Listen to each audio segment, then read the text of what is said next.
So, next one, review number 19 now, on the quest for Connery. We're going to the most modern one, almost. The League for Extraordinary Gentlemen. Of Extraordinary Gentlemen, sorry. Yeah. Here you can see Connery dominating proceedings with a load of non-famous people around him. He's hiding his face because he's quite old. And he's ashamed. No. Ashamed of the film. This is another film where I think, this one even more so than Zardoz. What year was it? Must have been 2003. Yep, 2003. It's got potential. That's what really is. I mean, have you read the graphic novels? You've read them. I read them, and they're good. There's some really good ideas. Basically, all these Victorian mythological characters. Alan Quatermain, who Connery plays, who's in a book called King Solomon's Mines. Mina Harker out of Dracula. Captain Nemo up 20,000 Leagues Under the Sea. Dorian Gray, Invisible Man, and Dr. Jekyll and Mr. Hyde. And was it Tom Sawyer? Yeah. Is that supposed to be Sawyer? I'm not sure. That was just what character he's actually But playing. he's not in the film. Sorry, the graphic novel. Oh, right. So basically, or Dorian Gray. So you've got this great idea about this sort of weird team mismatched, but all like slightly odd, and some like really interesting ideas from fiction, trying to like in it all together in the same mythical Victorian world.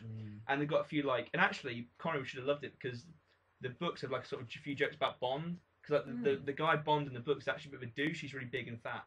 And maybe that's why he took traitor. Yeah, but I wouldn't be surprised if it was for the money. Yeah, and effectively, the reason that there's no one famous in this film other than Connery is because his salary took up all the film's budget, and also the special effects that dated. I bet at the time they were like properly groundbreaking. Really, 2003. You look at Terminator 2 and that's better than this film. That was what, 92. Yeah, that's true. No, we give it 4 out of 10 because it is all right, and it's just entertaining enough. Yeah.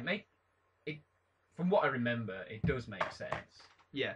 It's easy to follow, and as a kid, I loved it. Yeah, this time I saw it twice. Yeah, so if you're a kid, then you'd love it. But as a film, when you're more adult and you think about it more, it's pretty awful. I mean, the acting's not Connery's great. doing his standard, I'm a mentor to a younger figure. But is this his last film that he ever did? Well, there's a film called Sir Billy, which we haven't found yet because it's not properly out. It's an animated film. This is his last film on screen. Like you see him on screen. And he had an awful time. You like read what he said about the director. He hated the director. The director didn't even turn up to the screening. Really? Yeah, and Connery was like, "Oh, he's off messing about somewhere."